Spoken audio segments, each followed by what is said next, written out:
Hi, it's Sheena. I'm going to give a short discussion about Ascariasis, its epidemiology, pathogenesis, clinical manifestations, diagnosis, treatment, and prevention. Ascariasis is caused by a nematode of roundworm, Ascaris lumbricoides. Ascaris lumbricoides inhabit the lumen of small intestine, and it has a lifespan of 10 to 24 months. A gravid female worm produces 200,000 eggs per day.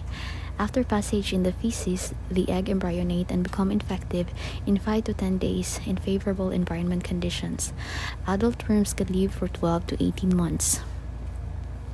It occurs globally, and it is the most prevalent human helminthiasis in the world. Approximately 1 billion persons are estimated to be infected. Risk factors include poor socioeconomic conditions, use of human feces as fertilizers, and geophagia. Transmission is by hand-to-mouth or ingestion of contaminated food. Ascaris ova hatch in the small intestine after ingestion by the human host. Larvae are released, penetrate the intestinal wall, not intestinal wall, and migrate to the lungs by way of the venous circulation. The parasites then cause pulmonary ascariasis as they enter into the alveoli and migrate through the bronchi and trachea.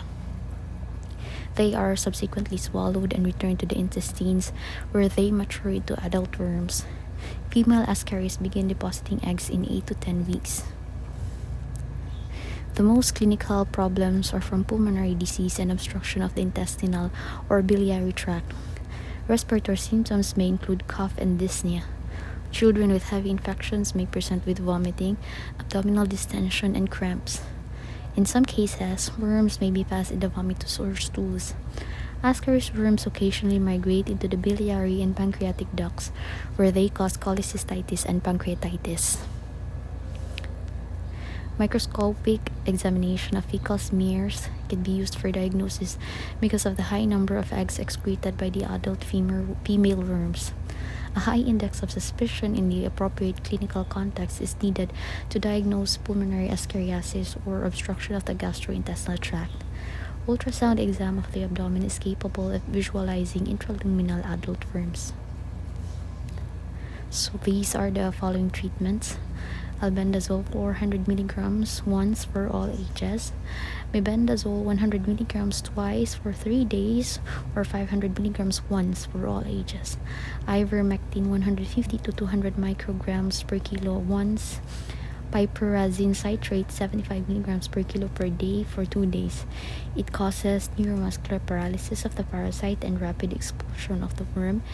It is the treatment of choice for biliary obstruction, for intestinal or biliary obstruction, and it is administered through a nasogastric tube.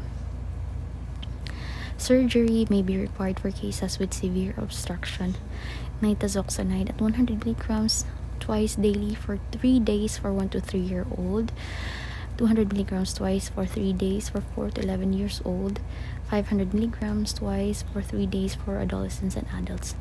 It produces cure rates comparable to single-dose albendazole.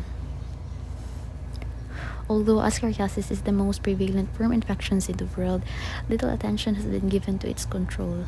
Anti-helminthic chemotherapy programs can be implemented in one of three ways. 1. Offering universal treatment to all individuals in an area with high endemicity. 2. Offering treatment targeted to groups with high frequency of infection. And 3. Offering individual treatment based on intensity of current or past infection.